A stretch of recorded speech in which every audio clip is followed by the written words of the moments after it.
अपनी बात की शुरुआत जोधपुर के संबोधि धाम में घटी घटना से करना चाहूँगा। संबोधि धाम में एक माँ और बेटी गुरुदेव से मिलने के लिए आए तो गुरुदेव ने देखा कि माँ की आंखों से आंसू टपक रहे थे। तो गुरुदेव ने आश्चर्य भाव से पूछा, बहन क्या बात है, तुम्हारी आंखों से आंसू क्यों आ रहे हैं? तो बहन ने कहा कि गुरुदेव, आज मैं अपनी बेटी की बात को सुनकर के मेरी आंखों से आंसू आ रहे हैं। ये सुनकर के हम चौंके, भाई बेटी ने ऐसा क्या कह दिया कि आंखों से आंसू आने की नौबत आ गई।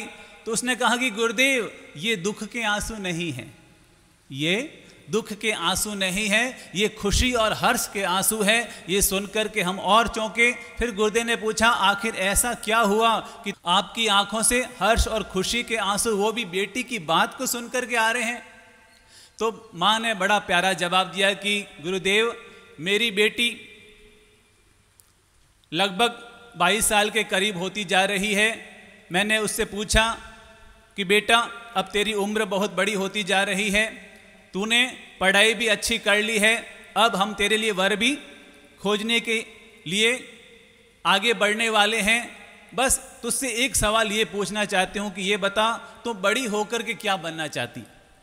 तुम बड़ी होकर के क्या बनना चाहती है? तो उस बहन ने बताया कि जो बात बेटी ने कही उसको देख कर के मेरे आंखों में आंसू आ गए। तो गुरुदेव ने कहा कि ऐसा क्या हुआ? तो उस बहन ने बताया कि मैंने जब बेटी से ये पूछा कि तुम बड़ी होकर के क्या बनना चाहती है, तो उसने कहा कि माँ, मैं दरअसल बड़ी होकर के और कुछ बनूं कि ना बनूं, पर आपकी जैसी आदर्श माँ जरूर बनना चाहती हूँ। मैं और कुछ बन पाऊँ कि ना बन पाऊँ, पर मैं आपके जैसी आदर्श माँ बनना चाहती हूँ। तो मैंने बेटी से पूछा, आखिर तूने ऐसा क्यों कहा कि मैं आपकी जैसी आदर्श माँ बनना चाहती हूँ? तो बेटी ने बड़ा प्यारा जवाब दिया कि आपके साथ रहते रहते मुझे 22 साल हो गए हैं, लेकिन आपने एक दिन भी ऐसा व्यवहार नहीं किया कि जिसकी वजह से कभी मेरी आंख में आंसू आए।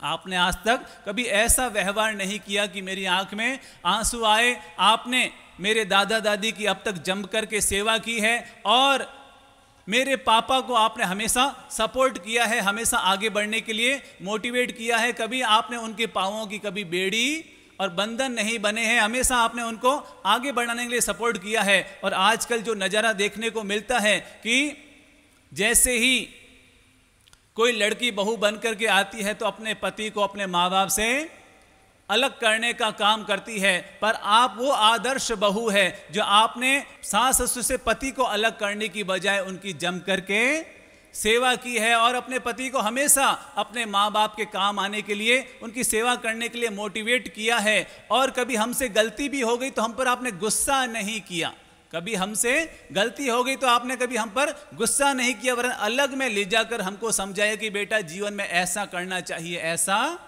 नहीं करना चाहिए। और हकीकत यह है कि आपने इतना अच्छा जीवन जिया है, इतना सुंदर जीवन जिया है कि आपकी वजह से मेरे दादा दादी और मेरे पापा की आंखों में भी कभी आंसू नहीं आए, हमेशा उनका चेहरा हंसी और खुशी से भरा हुआ रहता है। तो ऐसा देख कर के मेरे मन में आता है कि मैं बड़ी बन कर के और कुछ बन पाऊँ कि ना बन पाऊँ, पर अपनी माँ जैसा बनना जरूर पसंद करूँगी। जब उस बहन ने गुरुदेव से ये कहा कि जब मेरी बेटी ने ये बात मुझसे कही तो मेरी आंखों में आंसू आ गए और मेरे मन में आया कि हो सकता है कि मैं दूसरों के लिए आदर्श बन पाई कि ना बन पाई, पर मुझे इस बात का गौरव है कि मैं अपने बच्चों के लिए तो जरूर आदर्श बन गई। मैं दूसरों के लिए आदर्श बन पाई कि ना बन पाई, पर मैं अपने बच्चों के लिए जरूर आदर्श बन गई। हाँ मेरे प्यारे भाइयों बहनों, अपने जीवन में हमें इस बात का सदा बोध रखना चाहिए। हमारे मन में सिर्फ यही बात रहती है कि हम औरों के दिल में जगह बनाएं। हमारे मन में क्या रहता है कि हम दूसरों के दिल में जगह बनाएं, पर याद रखना, दूसरों के दिल में जगह बनाना आसान है, पर अपने घर वालों के दिल में जगह बनाना बड़ा मुश्किल हुआ करता है। तो अपनी पीठ तब मत थपथपाना जब आप औरों के दिल में जगह बनाएं, अपनी पीठ तब थपथपाना जब अपने घर वालों के दिल में आप अपनी जगह बनाने में जब सफल हो जाएं, तब अपनी पीठ थपथपाना। तो आज अपने घर पर जाकर अपने आप से पूछिएगा, क्या मैं अपने घर वालों के लिए आदर्श बन पाया हूं? क्या पूछेंगे आज अपने घर जाकर अपने आप से, क्या मैं अपने घर वालों के लिए आदर्श बन पाया हूं? क्या मैं अपने बच्चों के लिए आदर्श बन पाया हूं? क्या मैं अपने माँ बाप के लिए आदर्श बन पाया हूं? अपने आप से आज ये जाकर के सवाल जरूर पूछिएगा कि मैं अपने घर वालों के लिए आदर्श बन पाया कि न बन पाया। मैं अपने घर वालों के दिल में जगह बना पाया कि न बना पाया। जब लोग मंच पर आते हैं, उनकी तारीफ होती है, उनकी प्रशंसा होती है, उनके गले में माला पहनाई जाती है और संघ के अध्यक्ष कहते हैं ये हमारे समाज के बड़े दानवीर है, ये हमारे समाज के महान लोग हैं। और जब कभी खुदा न खास्ता हमारा उनके घर पे जाना होता है और गुरुदेव उनकी पत्नी से कहते हैं भैया आपके पति तो बहुत अच्छे हैं, आपके पति तो बहुत जोरदार, आपके पति का तो पूरे शहर में नाम चलता है। जैसे ही ऐसी तारीफ करते हैं तो फट से सामने से यही जवाब मिलता है कि गुरुदेव आपको क्या बताऊं, ये तो मेरी आत्मा जानती है। आपको क्या बताऊं कि मैं, ये तो मेरी आत्मा जानती है। तो औरों के दिल में जगह बनाना बहुत आसान होता है, पर घर वालों के दिल में जगह बनाना बड़ा मुश्किल होता है। हम अपना जीवन ऐसा जीने की कोशिश करें कि हम दूसरों के लिए भले ही आदर्श बन पाएं कि ना बन पाएं, पर हम अपने घर वालों के लिए जरूर आदर्श बन जाएं। कुछ दिन पहले गुरुदेव ने कहा था कि इस दुनिया में 3 तरह के माँ बाप होते हैं। एक माँ बाप वो जो अपने बच्चों को जन्म दिया करते हैं, एक माँ बाप वो जो अपने बच्चों को जन्म दिया करते हैं, वो निम्न श्रेणी के माँ बाप हुआ करते हैं। लेकिन जो अपने बच्चों को जन्म देने के साथ साथ ढेर सारी सुविधाएं दिया करते हैं, शिक्षा दिया करते हैं, वो मध्यम माँ बाप होते हैं। लेकिन जो अपने बच्चों को जन्म के साथ, सुविधाओं के साथ, शिक्षा के साथ साथ ऊंचे संस्कार दिया करते हैं, वही महान माँ बाप हुआ करते हैं, वही श्रेष्ठ और उत्तम माँ बाप हुआ करते हैं। तो हम देखें कि हम अपने बच्चों को क्या दे रहे हैं। क्या हमने केवल अपने बच्चों को जन्म दिया? क्या हम बच्चों को केवल सुविधाओं पर सुविधाएं देते जा रहे हैं? क्या हम बच्चों को केवल ऊंची से ऊंची शिक्षा ही देते जा रहे हैं? या फिर हम अपने बच्चों को ऊंची शिक्षा के साथ ऊंची संगति और ऊंचे संस्कार भी दे रहे हैं? इस बात पर भी हमें गौर करना चाहिए। अगर आपने बच्चों को केवल शिक्षा दी, अगर आप अपने बच्चों को केवल शिक्षा दी, तो याद रखना एक दिन जब वो बड़े होंगे तो छू मंतर हो जाएंगे। अगर आपने बच्चों को केवल ऊंची शिक्षा दी तो जैसे ही बड़े होंगे तो वो छू मंतर हो जाएंगे। लेकिन अगर आपने बच्चों को शिक्षा के साथ ऊंचे संस्कार भी दिए तो याद रखना बुढ़ापे में वो आपके जरूर काम आएंगे। अगर आपने उनको अच्छे संस्कार दिए तो वो बुढ़ापे में आपके जरूर काम आएंगे। आपकी सेवा करना अपना अहोभाग्य समझेंगे। नहीं तो आजकल होता क्या है, बच्चे शिक्षा के नाम पर बाहर जाते हैं, पढ़ाई के नाम पर बाहर जाते हैं और फिर पढ़ाई के बाद कमाई के नाम पर बाहर चले जाते हैं। पहले पढ़ाई के नाम पर बाहर, फिर कमाई के नाम पर बाहर, और फिर अपनी लुगाई को लेकर के हमेशा के लिए बाहर चले जाते हैं। कहीं हमारे साथ भी ऐसा ना हो कि 2 से यात्रा शुरू हुई और वापस 2 पर ही जाकर के यात्रा पूरी हो जाए। इस बात का हमें सदैव सजग और सावधान रहना चाहिए। एक बड़े शहर की घटना बताना चाहूँगा, सच्ची घटना, बड़े शहर की सच्ची घटना। मैं शहर का नाम नहीं बता रहा हूँ, पर सच्ची घटना है कि एक माँ बाप ने अपने बच्चों को पढ़ने के लिए बेंगलोर भेजा, अपने बच्चों को पढ़ने के लिए बेंगलोर भेजा। ऊंची शिक्षा की व्यवस्था, हाई फाई शिक्षा दी, और जब वो बच्चे पढ़ लिख कर तैयार हो गए तो एक का जॉब इंग्लैंड में लग गया और दूसरे का जॉब अमेरिका में लग गया। एक का जॉब इंग्लैंड में लग गया, दूसरे का जॉब अमेरिका में लग गया। और अब बच्चे कभी कभार वापस आते, पहले पढ़ाई के नाम पर बाहर चले गए, और फिर जॉब के नाम पर बाहर चले गए, और फिर माँ बाप ने धूमधाम से शादी की तो फिर लुगाई को लेकर के हमेशा के लिए बाहर चले गए। एक बार क्या हुआ, एक बहन गुरुदेव के पास आई और गुरुदेव से कहा कि गुरुदेव मैं अमेरिका जा रही हूँ। क्या कहा? मैं अमेरिका जा रही हूँ, मुझे मंगल पाठ सुनाओ। मैं अमेरिका जा रही हूँ, मुझे मंगल पाठ सुनाओ। तो गुरुदेव ने कहा क्या बात है, आपकी बहू की डिलीवरी होने वाली। वो चौंकी, गुरुदेव आपको कैसा पता चला? आप तो अंतर्यामी हैं, आप तो अंतर्यामी हैं। गुरुदेव ने कहा आजकल के जो बच्चे हैं वो माँ बाप को तभी बुलाते हैं जब डिलीवरी का नौबत आती है। आजकल के बच्चे माँ बाप को अमेरिका तभी बुलाते हैं जब डिलीवरी की नौबत आती है। तो ऐसी स्थिति हो गई, पहले पढ़ाई के नाम पर बच्चे बाहर, फिर जॉब के नाम पर बाहर, और फिर शादी हो गई तो अपनी बीबी को लेकर बाहर। अब साल में, यानी कि पहले 5-10 दिन में एक बार फोन आ जाता, धीरे धीरे साल में 3-4 दिन के लिए आते। लेकिन कहते हैं कि जब धीरे धीरे जब आदमी बड़े शहरों में होता है तो धीरे धीरे और ज़्यादा व्यस्त होता चला जाता है। अब तो आना भी उनका मुश्किल हो गया और इधर माँ बाप धीरे धीरे बुढ़ापे की ओर बढ़ने लगे, धीरे धीरे बुढ़ापे की ओर बढ़ने लगे। और कहते हैं कि माँ को लकवा हो गया, माँ को लकवा हो गया। जैसे ही बच्चों को पता चला तो बच्चे अपने बहुओं को लेकर के आए, 5 दिन 10 दिन रुके, सेवा की और फिर वापस चले गए। और उनके जो पिताजी या बहन के जो पतिदेव थे वो हार्ट के पेशेंट थे, हार्ट के पेशेंट थे, तो उनसे जितनी सेवा अपनी पत्नी की हो पाती थी वो उनकी सेवा करते थे। और पता नहीं एक दिन रात को उनको साइलेंट अटैक आ गया, रात को साइलेंट अटैक आ गया और पिताजी चल बसे और उधर माँ को लकवा हुआ था। जब माँ को पता चला कि मेरे पतिदेव को हार्ट अटैक आ गया और वो चल बसे हैं, अब वो लकवे में, अब ना तो वो बोल सकती है, ना हिल सकती है, ना डुल सकती है, ना कुछ कर सकती है। अब उसे लगा कि मैं क्या करूं क्या करूं क्या करूं, क्योंकि गेट भी अंदर से बंद किया हुआ था, गेट भी, घर का मेन दरवाजा भी अंदर से बंद किया हुआ था। उसने जैसे तैसे एक दिन निकाला, 2 दिन निकाला, उसे लगा कि अब मैंने अगर कुछ नहीं किया तो ये भी सड़ करके ख़त्म हो जाएंगे और मैं भी सड़ करके खत्म हो जाऊंगी। ऐसी स्थिति घर की बन गई, ऐसी स्थिति बन गई। और कहते हैं कि उसने पूरी ताकत बटोरी, वो धड़ाम से उसने करवट बदलने की कोशिश की, करवट तो ठीक ढंग से नहीं बदल पाई और धड़ाम से पलंग से नीचे जाकर गिर पड़ी, धड़ाम से नीचे जाकर के गिर पड़ी। और जैसे तैसे फोन के पास पहुंची, जैसे तैसे करके फोन के पास पहुंची, फोन उठाया, लेकिन लकवे में थी इसलिए कुछ बोल तो नहीं पाई। पड़ोसी को फोन लगाया और कुछ ऐसा किया, लेकिन पड़ोसी बहुत समझदार था, उसे लगा कि जरूर कोई ना कोई दिक्कत आई है, जरूर कोई ना कोई परेशानी आई है, क्योंकि ये मेरे पड़ोसी का फोन है। तो पड़ोसी तुरंत आया, घर का दरवाजा अंदर से बंद था, घर का दरवाजा अंदर से बंद था, तो पास वाले घर में ऊपर से चढ़ करके वो अंदर एंटर हुआ तो देख करके दंग रह गया, देख करके दंग रह गया, क्योंकि उनके पतिदेव तो साइलेंट अटैक आया और वो चल बसे। और वो महिला भी बेचारी धड़ाम से नीचे गिरी, थोड़ी देर तो वो जिंदा रही और वो भी चल बसी। और संदेशा बेटों तक पहुंचाया गया, एक बेटा इंग्लैंड में, दूसरा बेटा अमेरिका में। उन्होंने कहा कि हमको आते आते कम से कम 2 दिन तो लग ही जाएंगे, कम से कम आते आते 2 दिन ही लग जाएंगे। सारे पड़ोसी इकट्ठे हो गए, सारे मोहल्ले वाले इकट्ठे हो गए, आपस में चर्चा की अब क्या किया जाए, क्या किया जाए, क्या किया जाए, बेटों को आने में तो बहुत वक्त लग जाएगा। और कहते हैं कि पड़ोसियों ने ही मिलकर के उनका अंतिम संस्कार, दोनों का अंतिम संस्कार कर दिया। 2 दिन के बाद बेटे आए, 2 दिन के बाद बेटे आए, रोना धोना हुआ, 12 दिन रुके, मकान बेचा और फिर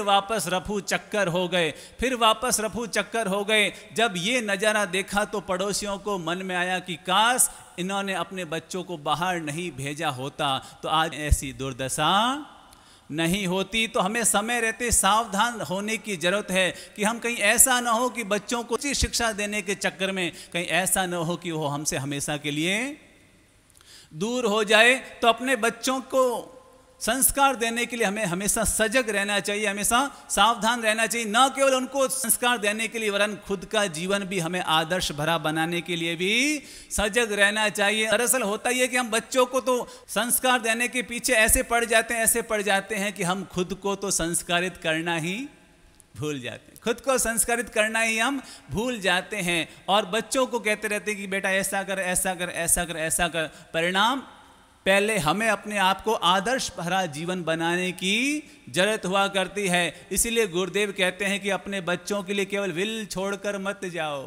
अपने बच्चों के लिए केवल विल छोड़कर मत जाओ, क्योंकि विल छोड़ करके जाओगे, केवल धन छोड़ करके जाओगे तो मालूम है पीछे क्या होगा, पीछे क्या होगा, पीछे लड़ाई झगड़े होंगे, कोर्ट केस होंगे, आपस में तू और मैं की नौबत आएगी। तो अपने बच्चों के लिए केवल विल छोड़ करके मत जाओ, अगर छोड़कर जा सकते हैं तो गुडविल छोड़ करके जाओ। अपने बच्चों के लिए गुडविल छोड़ करके जाओ, अच्छी आदर्श भरी संस्कृति और अच्छे आदर्श भरे संस्कार छोड़ करके जाओ, अपने जीवन को भी आदर्श भरा बना करके जाओ, ताकि हमारे जाने के बाद भी हमारे बच्चे हमारा नाम गौरव के साथ ले सके। इसीलिए तो मारवाड़ी में एक कहावत चलती है कि पूत सपूत तो क्यों धन संचय और पूत कपूत तो क्यों धन संचय। अपने पूत को सपूत बना करके चले जाओ, उनके लिए और कुछ छोड़कर जाओ कि न जाओ, पर उनको सपूत बना करके चले जाओ, क्योंकि सब कुछ छोड़ा, अगर बच्चों में संस्कार नहीं है तो वो उसको भी खत्म कर देंगे, और कुछ नहीं छोड़ा, उनको पांव पर खड़ा कर दिया तो वो नहीं होगा, तो भी वो पूरा साम्राज्य खड़ा करके चले जाएंगे। तो अपने बच्चों के लिए क्या छोड़कर जाएंगे, क्या छोड़कर जाएंगे? अच्छे संस्कारों की वसीयत छोड़ करके जाएंगे। जोधपुर के गांधी मैदान में गुरुदेव की प्रवचनमाला चल रही थी, तो प्रवचनमाला चलते चलते गुरुदेव ने वसीयत पर प्रवचन दिया और लोगों को मोटिवेट किया कि अपने बच्चों के लिए अच्छी वसीयत छोड़ करके जाओ, अपने बच्चों के लिए अच्छे संस्कार छोड़ करके जाओ, ताकि आपके बच्चे गौरव के साथ नाम ले सके। और अगले दिन जब गुरुदेव ने पूछा कि आपने अपने बच्चों के लिए क्या छोड़ करके गए हैं, क्या अपने बच्चों के लिए आदर्श प्रस्तुत किया है, तो एक महानुभाव, एक जय किशन जी साधवानी नाम के महानुभाव आगे आए और उन्होंने बताया कि गुरुदेव, जब मैंने आपके प्रवचन को सुना तो मुझे लगा कि मैं अभी जो जीवन जी रहा हूं वो बच्चों के लिए गौरवपूर्ण जीवन नहीं जी रहा, मैं अपने बच्चों के लिए गौरवपूर्ण जीवन नहीं जी रहा। और कहते हैं कि मैं घर पर आया और मेरी शराब पीने की आदत थी, मेरा पूरा फ्रिज बियर की बोतलों से ही भरा हुआ रहता है। और जब मैंने आपके प्रवचन को सुना तो मुझे लगा कि नहीं, अगर मैं इस तरह का जीवन जीऊंगा तो मेरे बच्चे कभी मेरा नाम फक्र से नहीं लेंगे। मैं घर पर आया और मैंने घर की फ्रिज की सारी बोतलों को बाहर निकाला और एक एक करके सब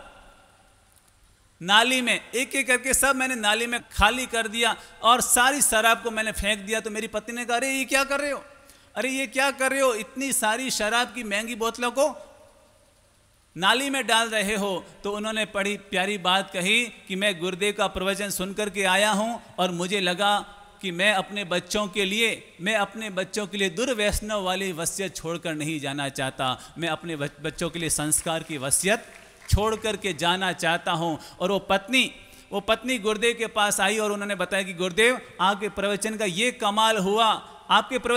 कमाल हुआ कि कल तक मैं अपने पति से ही घृणा करती थी, पर आपने ऐसी प्रेरणा दी और इनका जीवन ऐसा बदला कि आज मैं सच्ची में इनसे प्रेम करना मैंने शुरू किया है। तो हम अपने जीवन को ऐसा आदर्श भरा बनाएं ताकि केवल हम ही नहीं वरन हमारे बच्चे भी हम पर गौरव कर सके, हमारे पर फक्र कर सके और हमारा नाम लेते हुए भी अपने आप को गौरवान्वित महसूस कर सके। हमें अपना जीवन ऐसे आदर्श भरा बनाना है। अगर आप पति हैं तो अपने आप से पूछिए, क्या मैं आदर्श पति हूँ? अगर आप पत्नी हैं तो अपने आप से पूछिए कि मैं आदर्श पत्नी हूँ। अगर आप बहू हैं तो अपने आप से पूछिए कि मैं आदर्श बहू हूँ। अपने आप से पूछिए, अगर आप सासू माँ हैं तो पूछिए अपने आप से, क्या मैं आदर्श सासू माँ हूँ? अगर मैं शिष्य हूँ तो मैं अपने आप से पूछूं क्या मैं आदर्श शिष्य हूँ? अगर गुरु हूँ तो मैं पूछूं क्या मैं आदर्श गुरु हूँ? हर व्यक्ति को अपने आप से ये सवाल जरूर करना चाहिए कि आज मैं जिस स्थिति पर खड़ा हूँ, जिस लेवल पर खड़ा हूँ, क्या मैं उसके साथ आदर्श शब्द को जोड़ सकता हूँ? क्या मैं उसके साथ आदर्श शब्द को जोड़ सकता हूँ? क्या मैं अगर संतान हूँ तो क्या मैं आदर्श संतान हूँ?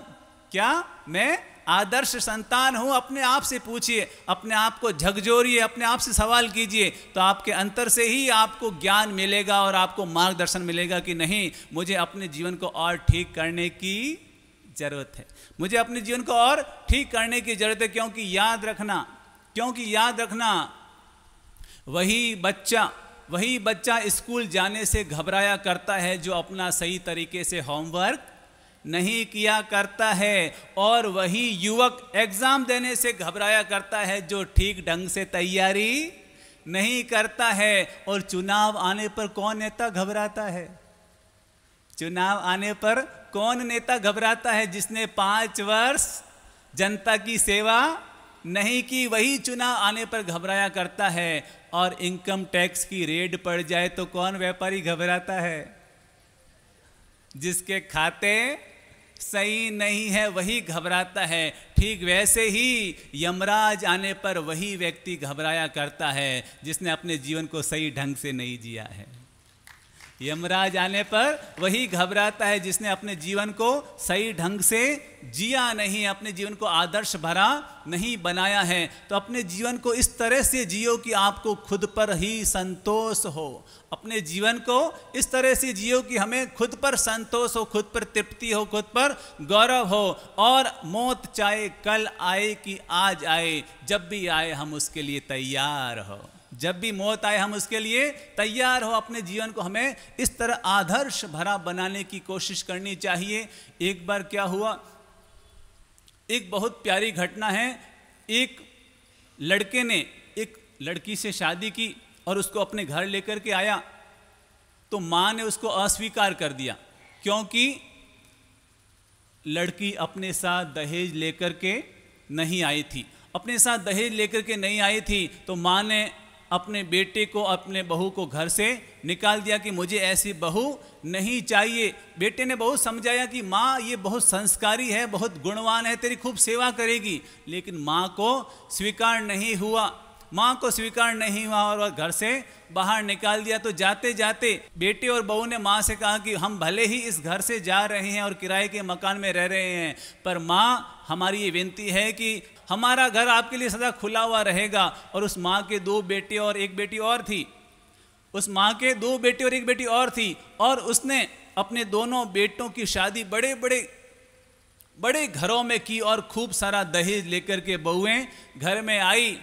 अब मालूम है, जो बहुत सारा दहेज लेकर के बहुएं आती है वो काम धाम नहीं करती है, काम धाम नहीं करती है। और परिणाम ये आया कि जैसे ही बहुएं आई, उन्होंने अपने पति को अपने वश में कर लिया। अब नौबत ये आ गई कि माँ और बेटी को घर का सारा काम करना पड़ता, घर का सारा काम माँ और बेटी को करना पड़ता। बहुएं ऐश कर रही है, मौज मस्ती कर रही है, और पति को अपने वश में कर लिया है। माँ को लगा, अरे यार ये मैंने क्या कर दिया, मैंने दहेज के चक्कर में मैं ऐसी बहुओं को लेकर के आ गई कि अब वो मेरे लिए आफत बन गई है। बात बढ़ते इतनी बढ़ गई कि अब माँ को घर में रहना भी बड़ा मुश्किल हो गया। और कहते हैं कि उसको अपने उसी बेटे की वापस याद आई जिसे उसने घर से धक्के निकाल दिया था। और कहते हैं कि वो माँ और बेटी अपने उसी बेटे के घर पर पहुंची, और जैसे ही बेटे ने माँ को देखा तो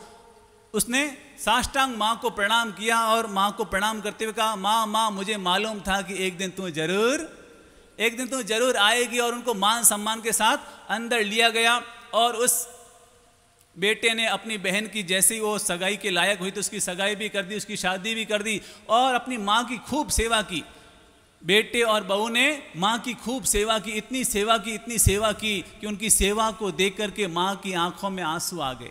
उनकी सेवा को देख करके माँ की आंखों में आंसू आ गए। और माँ ने कहा कि वास्तव में मैंने तुम्हें घर से बाहर निकालकर अच्छा नहीं किया। मैंने जो 2 बहुएं लेकर के आए दहेज के चक्कर में, मैं ऐसी बहुएं लेकर के आई कि उन्होंने मेरा जीना हराम कर दिया। लेकिन तू बेटा महान निकला, जो तूने संस्कारी बहू लेकर के आया, और उसने इतनी मेरी सेवा की कि मुझे लग रहा है कि वास्तव में तू जो बहू लेकर के आया वो बिल्कुल सही है। और आज पहली बार मुझे समझ में आ रहा है कि वो बहू अच्छी नहीं होती जो केवल धन लेकर के आती है, वो बहू अच्छी होती है जो अपने साथ संस्कार लेकर भी आती है। वो बहू महान होती है जो अपने साथ संस्कार लेकर के आती है। बेटे और बहू ने कहा कि माँ ये तो आपका बड़प्पन है, लेकिन हमारा सौभाग्य है कि हमें तेरी सेवा करने का अवसर मिल रहा है। और कहते हैं कि माँ ने अपने बेटे और बहू की पीठ थपथपाई और कहा कि वास्तव में मुझे गौरव है कि मेरे जीवन में ऐसा बेटा और ऐसी बहू है। तो अपने जीवन में ऐसा आदर्श बेटा बनने की कोशिश कीजिए, ऐसा आदर्श बहू बनने की कोशिश कीजिए, ताकि हमारे माँ बाप भी हमारे पीठ गौरव के साथ थपथपाए। याद रखना, अपने बेटों को इतना लायक बनाओ कि वो समाज की पहली पंक्ति में बैठ सके। अपने बच्चों को इतना लायक बनाओ कि वो समाज की आगे वाली पंक्ति में बैठ सके। और मैं बेटे बहुओं से कहना चाहूँगा कि आप अपने आप को इतना योग्य बनाएं, इतना महान बनाएं कि पड़ोसी भी आपके माँ बाप से आकर के पूछे कि आपने ऐसे कौन से पुण्य किए हैं कि आपको इतनी अच्छी संतान प्राप्त हुई है। आपने ऐसे कौन से पुण्य किए कि आपको इतनी अच्छी संतान पैदा हुई है। हाँ मेरे प्यारे भाइयों बहनों, आज हम अपने आप से एक शब्द और एक सवाल जोड़ रहे हैं, क्या मैं आदर्श बन पाया हूँ? क्या मैं आदर्श बन पाया हूँ अपने आप के लिए, अपने घर वालों के लिए? तो ये सवाल अपने आप से आज घर जाकर के जरूर पूछिएगा और अपना मूल्यांकन कीजिए, अपना अवलोकन कीजिएगा। और अगर लग रहा है कि कुछ कमी बेसी है तो आज से अपने आप को आदर्श जीवन का मालिक जरूर बनाने की कोशिश कीजिएगा, ताकि ये आने वाला कल हम पर गौरव कर सके कि बंदा हो तो ऐसा हो।